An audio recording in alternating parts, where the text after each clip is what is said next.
Hello दोस्तों, welcome again in my YouTube video. मैं प्रशांत शर्मा अपने यूट्यूब चैनल में आप सभी का स्वागत करता हूं। दोस्तों, आज का टॉपिक है डाइसैकेराइड। आज हम डाइसैकेराइड के बारे में डिस्कस करेंगे। जैसा कि आप सभी को पता है कि हमारा कार्बोहाइड्रेट का सीरीज चल रहा था, जिसमें मैंने मोनोसैकेराइड के बारे में बता चुका हूँ। मोनोसैकेराइड की अलग अलग वीडियो बनाई थी, जिसमें मैंने अलग अलग टॉपिक के बारे में डिस्कस किया था। अब हम स्विच करेंगे डाइसैकेराइड।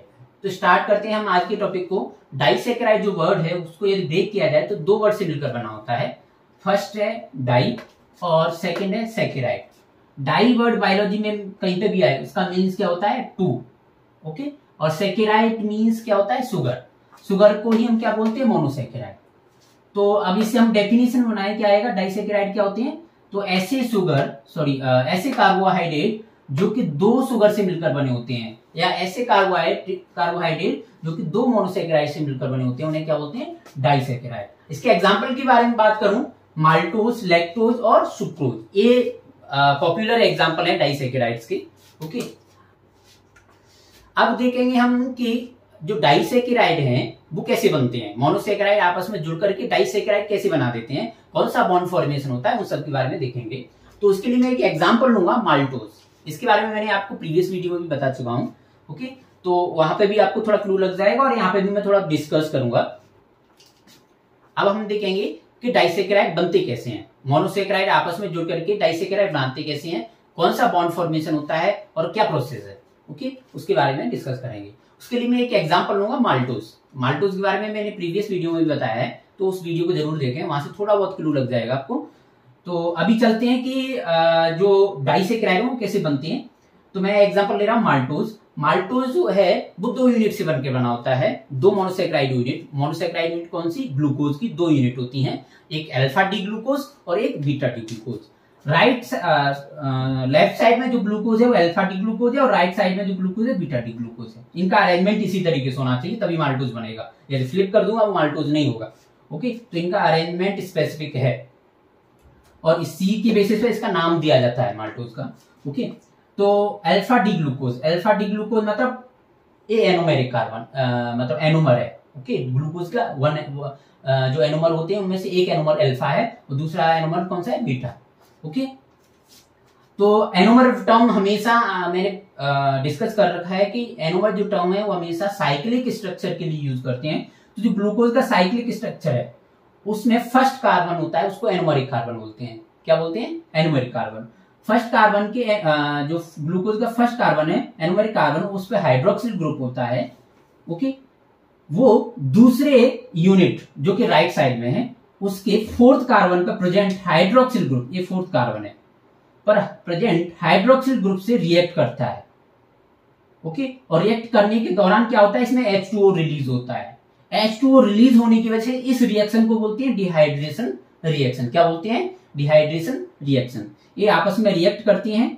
रिएक्ट करने के दौरान H2O रिलीज होता है, दो हाइड्रोजन और एक ऑक्सीजन। एक ऑक्सीजन बचा रहेगा। इन दोनों को यदि जोड़ा जाए तो कितने बन रहे हैं? दो हाइड्रोजन बन रहे हैं और दो ऑक्सीजन है। तो इनमें से क्या दो हाइड्रोजन और एक ऑक्सीजन रिलीज हो जाता है और ओनली वन ऑक्सीजन बचता है। तो एक ऑक्सीजन बॉन्ड बनाने में हेल्प करता है। क्या बनाने में करता है? बॉन्ड बनाने में हेल्प करता है। और उस बॉन्ड को क्या बोलते हैं हम? Glycosidic bond. Okay. Glycosidic bond में ऑक्सीजन सेंटर में मिलता है। ओके। अब इसका नाम जो बनता है कैसे बनेगा, ये क्या है? बॉन्ड फॉर्मेशन के बाद ये जो यूनिट बनी है वो माल्टोज है। क्या है? माल्टोज है। अब हम बात करते हैं इसके नेमिंग की। जो केमिकल नेमिंग है वो किस तरीके से दी जाती है, तो इसके कुछ रूल्स हैं। फर्स्ट ऑफ ऑल, जो फर्स्ट यूनिट है लेफ्ट साइड में जो है, लेफ्ट यूनिट का एनोमर टाइप लेते हैं। सेकंड में क्या होता है? वो एनोमर टाइप किसका है, लाइक या बोल सकते हैं मोनोसैकेराइड यूनिट, उसका मतलब कौन सा मोनोसैकेराइड यूनिट है? मोनोसैकेराइड। जो थर्ड पॉइंट है, तो जो मोनोसैकेराइड है लेफ्ट साइड में जो मोनोसैकेराइड है उसकी रिंग स्ट्रक्चर में कितने कार्बन प्रेजेंट है। यदि 5 कार्बन है तो क्या बोलेंगे? पायरेनोज। ये मैं पहले बता चुका हूं। यदि 4 कार्बन है तो फ्यूरेनेज। ओके। ये 4 कार्बन को फ्यूरेनोज बोलते हैं। एक फर्स्ट पार्ट कंप्लीट हुआ, सेकंड पार्ट भी ऐसे ही होगा। कौन सा एनोमर टाइप है वो इंक्लूड होगा सेम इसी सीरीज में, और कौन सा मोनोसेकेराइड है वो इंक्लूड होगा। देन कितना कार्बन का रिंग स्ट्रक्चर है वो इंक्लूड होगा। यदि इसका नाम दिया जाए तो फर्स्ट कार्बन लेफ्ट यूनिट, मतलब लेफ्ट यूनिट जो है उसका एनोमर टाइप क्या है, तो ये एनोमर टाइप है ग्लूकोज का अल्फा एनोमर है। कौन सा है? अल्फा। तो अल्फा डी कौन सा एनोमर है? ग्लूकोज का। ग्लूको कितना रिंग, मतलब जो रिंग है उसमें कितने कार्बन है? 5, तो पायरिनोसिल। Alpha D ग्लूकोपायरिनोसिल। इसका फर्स्ट कार्बन फोर्थ कार्बन से जुड़ रहा है, तो 1,4, बीच में 1,4 आ गया। अब यहां से सेकेंड यूनिट के बारे में स्टार्ट होता है। बीटा भी डाल सकते हैं, मैंने यहां बीटा नहीं डाला है तो बीटा भी डाल सकते हैं। बीटा ग्लूकोपायरिनोज। क्या? ग्लूकोपायरिनोज। पायरिनोज या पायरिनोसाइड दोनों ही यूज कर सकते हैं। आई होप ये आपको नेमिंग अच्छे से समझ में आया होगा। ओके, दोबारा से मैं बताता हूं। नेमिंग के दौरान लेफ्ट टू राइट स्टार्ट करते हैं। नेमिंग जो है वो लेफ्ट टू राइट स्टार्ट होती है। पहले फर्स्ट यूनिट के बारे में, लेफ्ट यूनिट के बारे में बात करेंगे, देन सेकेंड यूनिट के बारे में, और बीच में 1,4 कनेक्टिंग लिंक होता है। 1,4 एक बॉन्ड को रिप्रेजेंट करता है, बॉन्ड की डायरेक्शन को रिप्रेजेंट करता है। फर्स्ट कार्बन का फर्स्ट यूनिट का 1 कार्बन और सेकेंड यूनिट का 4th कार्बन इन्वॉल्व होता है, तो इस चीज को रिप्रेजेंट करता है। तो यदि नेमिंग के बारे में देखें तो लेफ्ट यूनिट, फर्स्ट यूनिट के बारे में देखें, फर्स्ट यूनिट जो है मोनोसेकेराइड का एनोमर जो है कौन सा टाइप है? तो अल्फा टाइप है। माल्टोज में अल्फा टाइप है। मोनोमर कौन सा है? मोनोसेकेराइड कौन सा है? ग्लूको। ओके, और उसके रिंग स्ट्रक्चर में कितने कार्बन है? 5 कार्बन। 5 कार्बन के लिए हम क्या नाम देते हैं? पायरिनोज। ठीक है, तो अल्फा डी ग्लूकोपायरिनोसिल। फिर ये बॉन्ड जो है वो कौन सी डायरेक्शन में? 1 और 4, 1,4 डायरेक्शन में, तो 1,4 आ जाएगा। सेकेंड जो यूनिट है, राइट साइड की जो यूनिट है, उसमें एनोमर का कौन सा टाइप है? बीटा। ओके, मोनोसेकेराइड कौन सा है? ग्लूकोज। और कितनी कार्बन है रिंग स्ट्रक्चर में? 5, तो पायरिनोज। अल्फा डी ग्लूकोपायरिनोसिल 1,4 बीटा ग्लूकोपायरिनोसाइड या पायरिनोज। ओके, ये इसकी नेमिंग है। अभी मैं एक और एग्जांपल के बारे में बात करूंगा, सुक्रोज के बारे में। डाइसेकेराइड में मैंने 3 एग्जांपल बताए थे, लैक्टोज, माल्टोज और सुक्रोज। माल्टोज के बारे में बता चुका हूँ, माल्टोज कैसे बनता है, ग्लाइकोसिडिक बॉन्ड फॉर्मेशन कैसे होता है, उसका नेमिंग क्या है। और अभी मैं डिस्कस करने वाला हूँ सुक्रोज के बारे में। ओके, सुक्रोज है वो भी 2 यूनिट से मिलकर बना होता है।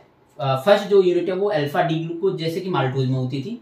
सेकंड जो यूनिट है वहां बीटा डी ग्लूकोज था माल्टोज के केस में। यहाँ पर सेकंड यूनिट में बीटा डी फ्रक्टोज, वहां क्या था? Beta D glucose. तो ग्लूकोज की जगह फ्रक्टोज हो गया है, सब सेम है। ओके, फ्रक्टोज है। फ्रक्टोज के बारे में आप सभी को पता है, फ्रक्टोज जो है कीटोन ग्रुप होता है। कीटोन ग्रुप में जब हेमीएस कीटल रिएक्शन होती है तो 4 कार्बन की रिंग स्ट्रक्चर बनती है, और 4 कार्बन की रिंग स्ट्रक्चर को अपन बोलते हैं फ्यूरेनोज। ओके, फ्यूरेन वर्ड यूज करते हैं उसके लिए। ओके, तो यहाँ नेमिंग में फ्यूरेनोज वर्ड आएगा। ओके, तो स्टार्ट करते हैं कि ये बनता कैसे है। फर्स्ट जो यूनिट है वो है अल्फा डी ग्लूकोज जो कि लेफ्ट साइड में, और राइट साइड में जो यूनिट है वो बीटा डी फ्रक्टोज है। ओके, बीटा डी फ्रक्टोज है, उसमें 4 कार्बन की रिंग स्ट्रक्चर है। फर्स्ट कार्बन जो है वो ए है, सेकंड कार्बन ए है। सेकंड कार्बन यहाँ पे एनोमेरिक कार्बन है। ओके, अल्फा डी ग्लूकोज में फर्स्ट कार्बन एनोमेरिक कार्बन है, ध्यान रखना। तो सेकंड कार्बन एनोमेरिक कार्बन का हाइड्रोक्सिल ग्रुप रिएक्ट करेगा यहाँ पे। ओके, थर्ड, फोर्थ और फिफ्थ। ओके, तो अल्फा डी ग्लूकोज जो लेफ्ट साइड की यूनिट है उसका हाइड्रोक्सिल ग्रुप राइट साइड की बीटा, राइट साइड में कौन? बीटा डी फ्रक्टोज के एनोमेरिक कार्बन के हाइड्रोक्सिल ग्रुप से रिएक्ट करता है और वाटर रिलीज होता है, डिहाइड्रेशन रिएक्शन होती है, और डिहाइड्रेशन रिएक्शन की वजह से इसमें ग्लाइकोसिडिक बॉन्ड फॉर्मेशन होता है, और ग्लाइकोसिडिक बॉन्ड फॉर्मेशन होने की वजह से क्या बनता है? सुक्रोज। अब सुक्रोज की नेमिंग कैसे दी जाती है? फर्स्ट यूनिट जो लेफ्ट साइड में है वो क्या है? ग्लूकोज। मैं बताया था ग्लूकोज का एनोमर कौन सा एनोमर? Alpha anomer. तो अल्फा डी कौन सा है? ग्लूको। ग्लूकोज में कितने कार्बन इन्वॉल्व होते हैं रिंग स्ट्रक्चर में? 5, तो पायरिनोसिल, पायरिनोसिल। ओके, और बॉन्ड फॉर्मेशन जो हो रहा है ग्लूकोज का फर्स्ट कार्बन इन्वॉल्व हुआ था, यहाँ फ्रक्टोज का सेकेंड कार्बन, तो बॉन्ड फॉर्मेशन का डायरेक्शन 1 और 2, 1 से 2 है। सेकंड जो राइट साइड में जो यूनिट है वो क्या है? फ्रक्टोज। फ्रक्टोज का कौन सा नंबर है? बीटा। तो बीटा डी फ्रक्टोज में कौन सा रिंग स्ट्रक्चर है? 4 कार्बन का रिंग स्ट्रक्चर, फ्रक्टोफ्यूरिनोसाइड। ओके, तो alpha D glucopyranosyl 1,2 beta D fructofuranoside. Okay, I hope आपको नेमिंग समझ में आया होगा। और ये वीडियो यदि आपको समझ में आया तो मेरे चैनल को सब्सक्राइब जरूर करें, वीडियो को शेयर जरूर करें एंड कमेंट करें और लाइक करें। Thank you.